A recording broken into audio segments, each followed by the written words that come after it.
जय हिंद। आज के वीडियो में आप लोगों को यहाँ पर बताने वाले हैं कक्षा 10 सामाजिक विज्ञान के बहुत ही महत्वपूर्ण बहुविकल्पी प्रश्न जो आपके बोर्ड एग्जाम की दृष्टि से वेरी वेरी मोस्ट इम्पॉर्टेंट है और ये एग्जाम से पहले जरूर ही तैयार करके जाना बहुत ही इम्पॉर्टेंट है। और 20 क्वेश्चन बताऊंगा और ये सारे क्वेश्चन प्रीवियस पेपर के हैं, तो आप लोग इनको जरूर ही तैयार करके जाना।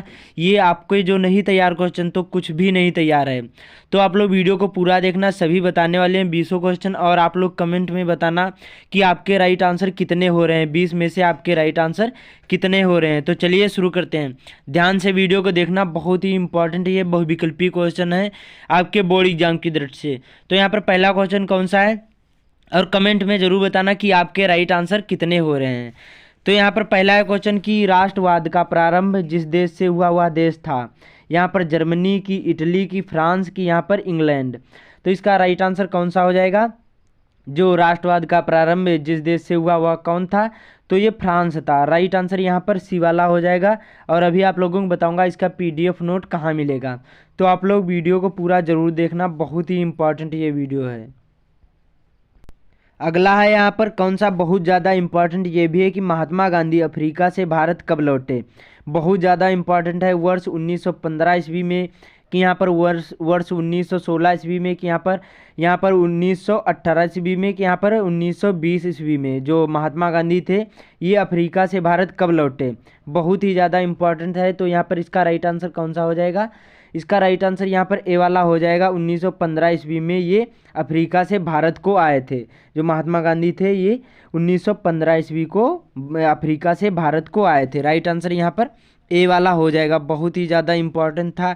अगला है यहाँ पर, ये भी बहुत ज़्यादा इम्पॉर्टेंट है। क्या लिखा है यहाँ पर? दक्षिण अमेरिका के जो एल डोराडो किस लिए प्रसिद्ध है। जो यहाँ पर एल डोराडो है किस लिए प्रसिद्ध है? बहुत ज़्यादा इम्पॉर्टेंट है। जो दक्षिणी अमेरिका के जो एल डोराडो है किस लिए प्रसिद्ध है? सोने के लिए, हीरों के लिए, यहाँ पर कोयला खानों के लिए, कि यहाँ पर तांबा की खान के लिए। तो ये भी बहुत ज़्यादा इम्पॉर्टेंट है। तो इसका भी राइट आंसर यहाँ पर हो जाएगा। जो दक्षिणी अमेरिका के जो यहाँ पर एल डोराडो है ये किस लिए प्रसिद्ध है? तो यहाँ पर सोने के लिए ये प्रसिद्ध है। बहुत ही ज़्यादा इंपॉर्टेंट सारे क्वेश्चन हैं, तो आप लोग जरूर ही तैयार करके जाना और बिना चीटिंग किए हुए कमेंट में ज़रूर बताना कि आपके राइट आंसर यहाँ पर कितने हुए हैं। अगला है यहाँ पर बहुत ज़्यादा इंपॉर्टेंट कि संसाधनों का विकास निम्न में से किस पर निर्भर करता है। यहाँ पर उनकी संभाव्यता पर, कि यहाँ पर कि उनकी प्रौद्योगिकी पर, ए बी दोनों पर, कि इनमें से कोई नहीं। जो यहाँ पर उनकी संभाव्यता पर, कि यहाँ पर उनकी प्रौद्योगिकी पर, जो संसाधन का विकास निम्न में से किस पर निर्भर करता है। तो इसका राइट आंसर यहाँ पर चौथे का हो जाएगा। सी वाला दोनों होंगे, उनकी संभाव्यता पर भी और यहाँ पर उनकी प्रौद्योगिकी पर भी निर्भर करते हैं। जो संसाधनों का विकास निम्न में से दोनों पर यहाँ पर निर्भर करता है। ए और बी वाला इनके दोनों राइट आंसर, यहाँ पर राइट आंसर सी वाला हो जाएगा। बहुत ही ज़्यादा इंपॉर्टेंट ये भी क्वेश्चन था। उसके बाद में यहाँ पर पाँचवा है, आप लोग वीडियो को पूरा देखना, बहुत ही इंपॉर्टेंट वीडियो है ये। अगला है यहाँ पर निम्न में से कौन सी उपजातियाँ दयनीय अवस्था में और लुप्त होने के निकट हैं। मतलब जो यहाँ पर भारत में ऐसी कौन सी उपजातियाँ हैं जो यहाँ पर लुप्त होने के कगार पर स्थित हैं। तो यहाँ पर चीता है, कि पहाड़ी कोयल, कि यहाँ पर मधुका, इनसिग्निस, कि यहाँ पर ये सभी। तो इसका राइट आंसर कौन सा हो जाएगा? पाँचवें का राइट आंसर डी वाला हो जाएगा। चीता भी हैं लुप्त होने की कगार पर, और पहाड़ी कोयल भी, और मधुका, इनसिग्निस भी हैं, और ये सभी। तो राइट आंसर ये तीनों हो जाएंगे। तीनों बहुत ज़्यादा इंपॉर्टेंट हैं, मतलब तीनों ये लुप्त होने की कगार पर हैं यहाँ पर। तो राइट आंसर कौन सा हो जाएगा? ये सभी हो जाएंगे। बहुत ज़्यादा इंपॉर्टेंट है। अगला यहाँ पर किस वस्तु का निर्माण भारत में नहीं करता है। किस वस्तु का निर्माण जो भारत में नहीं किया जाता है? कॉफ़ी का, कि तंबाकू का, कि उर्वरक का, कि चाय का। तो इसमें से जो भारत में किसका नहीं निर्माण किया जाता है? तो यहाँ पर उर्वरक का नहीं किया जाता, बाकी तंबाकू का भी और यहाँ पर कॉफ़ी का भी और चाय का भी उत्पादन किया जाता, निर्माण किया जाता, लेकिन यहाँ पर उर्वरक का नहीं किया जाता है। तो राइट आंसर यहाँ पर सी वाला हो जाएगा। जैसे पूछा जाता है कि किसका निर्माण किया जाता है इनमें से, तो यहाँ पर कॉफ़ी हो या तंबाकू हो या चाय, इनमें से कोई भी ऑप्शन हो तो सही लगा देना, ठीक। उसके बाद में जो नहीं पूछा जाए तो यहाँ पर उर्वरक तो है ही। अगला यहाँ पर भारत में जीविका का स्रोत है प्रमुख कौन सा है? यहाँ पर सेवाएं हैं, कि कृषि है, कि उद्योग है, कि व्यापार है। भारत में आजीविका का प्रमुख स्रोत क्या है, प्रमुख मतलब सबसे ज़्यादा उपयोग करने वाला स्रोत कौन सा है। तो राइट आंसर यहाँ पर हो जाएगा बी वाला हो जाएगा, कृषि है। ये भी सबसे ज़्यादा भारत में आजीविका का प्रमुख स्रोत क्या है, तो यहाँ पर कृषि हो जाएगा। राइट आंसर 7वें का यहाँ पर बी वाला हो जाएगा। अगला है यहाँ पर बहुत ज़्यादा इंपॉर्टेंट, अगला ये भी आप लोग अच्छे से जरूर ही तैयार करके जाना। निम्न में से कौन सा संघीय राज्य है, हिमाचल प्रदेश या मणिपुर की यहाँ पर, दिल्ली की यहाँ पर अरुणाचल प्रदेश। तो इसका राइट आंसर कौन सा हो जाएगा, तो पूछ रहा है इसमें संघीय राज्य कौन सा है, तो इसका राइट आंसर यहाँ पर हो जाएगा, ये भी बहुत ज़्यादा इंपॉर्टेंट है, 8वें का ए वाला हो जाएगा, जो हिमाचल प्रदेश है ये संघीय राज्य है। बाकी ये सभी क्या है, ये संघीय राज्य नहीं, ना ही अरुणाचल प्रदेश, ना ही मणिपुर, ना ही दिल्ली है। ठीक समझ में आया, बहुत ज़्यादा इंपॉर्टेंट ये भी क्वेश्चन था। अगला यहाँ पर, वह कौन सा राष्ट्रीय मार्ग, जो राजमार्ग है वो उत्तर पूर्वी भारत के राज्यों में शेष भारत से जोड़ता है, वह कौन सा राजमार्ग है जो उत्तर पूर्वी भारत राज्यों को शेष भारत से जोड़ता है। यहाँ पर NH44 की यहाँ पर NH यहाँ पर 2 होगा कि NH31 होगा कि यहाँ पर NH28 होगा। तो इसका राइट आंसर कौन सा हो जाएगा, वह कौन सा राष्ट्रीय राजमार्ग है जो उत्तर पूर्वी भारत राज्यों को शेष भारत से जोड़ता है। तो 9वें का राइट आंसर यहाँ पर सी वाला हो जाएगा, NH31 होगा। कौन सा होगा, NH31 होगा। राइट आंसर यहाँ पर सी वाला हो जाएगा।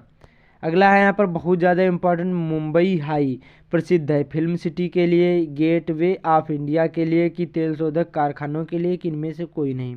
जो यहाँ पर मुंबई हाई किस लिए प्रसिद्ध है, तो यहाँ पर इसमें दिखा रहा है कि गेटवे ऑफ इंडिया के लिए प्रसिद्ध है, लेकिन मैंने बहुत सारे क्वेश्चन में यहाँ पर इसका आंसर देखा है कि तेल शोधक कारखानों के लिए भी ये मुंबई हाई प्रसिद्ध है। लेकिन इसमें राइट आंसर यहाँ पर ये बी वाला ही आपको लगाना है, गेटवे ऑफ इंडिया के लिए प्रसिद्ध है। लेकिन इसमें कोई कोई बार यहाँ पर सी वाला भी दिखाई देता है। उसके बाद में यहाँ पर 11वां क्वेश्चन कौन सा है, ये भी बहुत ज़्यादा इंपॉर्टेंट है। सरकार के विभिन्न स्तरों के बीच सत्ता का ऊर्ध्वाधर विभाजन किसमें सत्ता साझा करने के लिए प्रमुख रूपों में से एक है।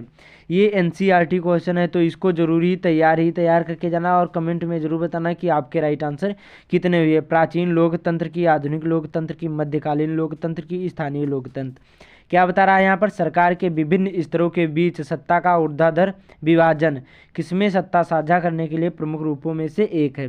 तो 11वें का भी राइट आंसर यहाँ पर बी वाला हो जाएगा, आधुनिक लोकतंत्र में ये दिया गया है। किसमें दिया गया है, आधुनिक लोकतंत्र में दिया गया है।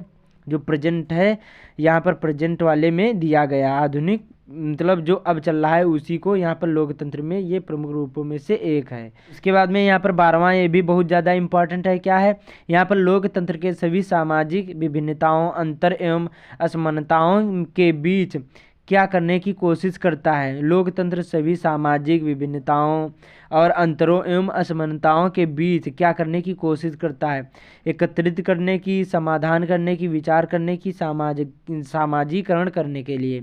ये भी लोकतंत्र बता रहा है कि सभी विभिन्नताओं और अंतरों और असमानताओं के बीच क्या करने की कोशिश करता है, जो लोकतंत्र होता है। तो 12वें का राइट आंसर यहाँ पर बी वाला हो जाएगा, समाधान करने के लिए किया जाता है, एकत्रित करने के लिए नहीं, समाधान करने के लिए किया जाता है। उसके बाद में यहाँ पर अगला है, ये भी बहुत ज़्यादा इंपॉर्टेंट है। क्या है, जाति धर्म और के आधार पर किन मतभेदों के समाज को असमानता एवं विभाजन के रूप में दिखाई देता है, सांस्कृतिक, सामाजिक, समावेशी की आर्थिक। तो इसका राइट आंसर यहाँ पर हो जाएगा, जाति धर्म आधार किन मतभेदों के समाज को असमानता एवं विभाजन के रूप में दिखाई देता है। तो 13वें का राइट आंसर यहाँ पर बी वाला हो जाएगा, सामाजिक। देखिए, जो जाति धर्म या सामाजिक मतभेदों को असमानता एवं विभाजन के रूप में दिखाई देता है, तो सामाजिक हो जाएगा बी वाला इसका राइट आंसर। ये भी बहुत ज़्यादा इंपॉर्टेंट है। अगला यहाँ पर सत्ताधिकारी। क्या है यहाँ पर, सत्ताधिकारी अपने ऊपर पड़ने वाले दबावों के अलग यहाँ क्या नहीं कर सकते हैं। जो सत्ताधिकारी होते हैं, जो मतलब यहाँ पर जैसे सांसद या कोई भी हो गया, अपने ऊपर पड़ने वाले दबावों के अलग क्या नहीं कर सकते हैं, सामाजिक व्यवहार, स्वतंत्र व्यवहार की, सकारात्मक व्यवहार की, सांस्कृतिक व्यवहार क्या नहीं कर सकते हैं, इसमें पूछा गया है। ये भी बहुत ज़्यादा इंपॉर्टेंट है। तो इसका राइट आंसर यहाँ पर हो जाएगा, कौन सा होगा, बी वाला, स्वतंत्र व्यवहार नहीं कर सकते, बाकी सभी कर सकते, सामाजिक व्यवहार, सकारात्मक व्यवहार, सांस्कृतिक व्यवहार, लेकिन यहाँ पर स्वतंत्र व्यवहार नहीं कर सकते हैं। यहाँ पर अगला है बहुत ज़्यादा इम्पॉर्टेंट है। क्या है क्या लिखा है यहाँ पर, लोकतांत्रिक शासन व्यवस्था में से यह उम्मीद की जाती है कि वह ऐसी सरकार बनाए जो की आवश्यकताओं एवं अपेक्षाओं के अनुरूप कार्य करे। नागरिक, प्रजातंत्र, अधिकारीगण की यहाँ पर शासक दल। क्या बता रहा है, लोकतांत्रिक शासन व्यवस्था से यह उम्मीद की जाती है कि वह ऐसी सरकार बनाए जो, इसमें आपको भरना है कि प्रजातंत्र की आवश्यकताओं अपेक्षाओं के अनुरूप हो, कि नागरिक के की यहाँ पर अधिकारीगण की यहाँ पर शासक दल। ये भी बहुत ज़्यादा इंपॉर्टेंट है। वीडियो की क्वालिटी अच्छी नहीं दिख रही है तो वीडियो की क्वालिटी बढ़ा लेना। तो इसका राइट आंसर यहाँ पर ए वाला हो जाएगा। यहाँ पर ए आपको भरना होगा, नागरिक भरना होगा। क्या भरना होगा यहाँ पर आपको, नागरिक भरना होगा। ये भी बहुत ज़्यादा इंपॉर्टेंट है। लोकतांत्रिक यहाँ पर जो शासन व्यवस्था के लिए उम्मीद की जाती है कि वह ऐसी सरकार बनाए जो यहाँ पर नागरिक की आवश्यकताओं एवं अपेक्षाओं के अनुरूप कार्य कर सके। तो यहाँ राइट आंसर बी ए वाला हो जाएगा। अगला है यहाँ पर बहुत ज़्यादा इंपॉर्टेंट, आप लोग ये भी तैयार करके जाना। क्या है, समकालीन विश्व में किस शासन का एक प्रमुख रूप है जो अनेक गंभीर चुनौतियों के सामना करना पड़ता है। राजतंत्र शासन की, लोकतांत्रिक शासन की, लालशाही शासन की, यहाँ पर प्रजातांत्रिक शासन। क्या बता रहा है यहाँ पर, समकालीन विश्व के किस शासन का एक प्रमुख रूप है जिसे अनेक गंभीर चुनौतियों का सामना करना पड़ता है। ये भी बहुत ज़्यादा इंपॉर्टेंट है। तो इसका राइट आंसर यहाँ पर 16वें का हो जाएगा। बहुत ज़्यादा इंपॉर्टेंट बी वाला हो जाएगा, लोकतांत्रिक शासन। इसमें राइट आंसर ए बी वाला हो जाएगा। अगला है बहुत ज़्यादा इंपॉर्टेंट, विकास का महत्वपूर्ण घटक क्या है। आय होगा कि औसत, यहाँ पर आय होगा कि विकास, यहाँ पर राष्ट्रीय विकास होगा कि उच्च विकास होगा। तो विकास का महत्वपूर्ण घटक क्या है, तो 17वें का राइट आंसर यहाँ पर ए वाला हो जाएगा, आय होगा। क्या होगा, विकास का महत्वपूर्ण जो घटक होता है वो क्या होता है, यहाँ पर आय होता है। बहुत ज़्यादा इंपॉर्टेंट है। इसके बाद में यहाँ पर अगला है, निम्नलिखित में से कौन सा प्राथमिक क्षेत्र के अंतर्गत आता है। 18वां क्वेश्चन है, निम्नलिखित में से कौन सा प्राथमिक क्षेत्र के अंतर्गत आता है। यहाँ पर खनन की, विनिर्माण की, यहाँ पर सूचना की, बैंकिंग प्राथमिक क्षेत्र के अंतर्गत आता है। तो इसका राइट आंसर कौन सा हो जाएगा, ये भी बहुत ज़्यादा इंपॉर्टेंट है। तो यहाँ पर 18वें का राइट आंसर हो जाएगा खनन, जो यहाँ पर कौन सा प्राथमिक क्षेत्र के अंतर्गत आता है, तो खनन आता है। उसके बाद में बहुत ज़्यादा इंपॉर्टेंट ये क्वेश्चन है, सारे बहुराष्ट्रीय कंपनियों के उद्देश्य निम्न में से क्या है। यहाँ पर व्यापारिक केंद्र स्थापित करना, कि यहाँ पर लाभ कमाना, कि रोजगार देना, कि यहाँ पर उत्पादों की गुणवत्ता। तो इसका राइट आंसर कौन सा हो जाएगा, बहुराष्ट्रीय कंपनियों का उद्देश्य निम्न में से क्या है। व्यापारिक केंद्र स्थापित करना, कि लाभ कमाना, कि रोजगार देना, कि उत्पादों की गुणवत्ता। तो इसका राइट आंसर 19वें का हो जाएगा, बी वाला, लाभ कमाना उनके लिए होता है, बाकी कुछ नहीं होता है। बहुराष्ट्रीय कंपनियों का उद्देश्य निम्न में से क्या होता है, तो लाभ कमाना केवल ही होता है। उसके बाद में यहाँ पर अगला है, भारत में उपभोक्ता संरक्षण अधिनियम कब लागू किया गया। 1982 ईस्वी में, 1985 ईस्वी में, 1984 ईस्वी में, कि 1986 ईस्वी में।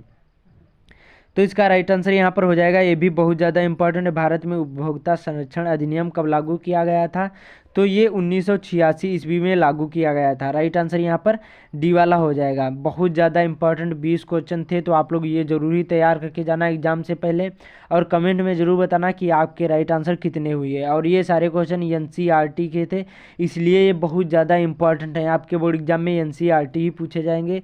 उम्मीद करता हूँ आप लोगों को समझ में आ गया होगा। तो इस वीडियो को ज़्यादा से ज़्यादा शेयर कर देना, और जो चैनल पर नया चैनल को जरूर सब्सक्राइब कर लेना, और एग्जाम से पहले ये जरूर ही तैयार करके जाना। मिलते हैं अगले वीडियो में।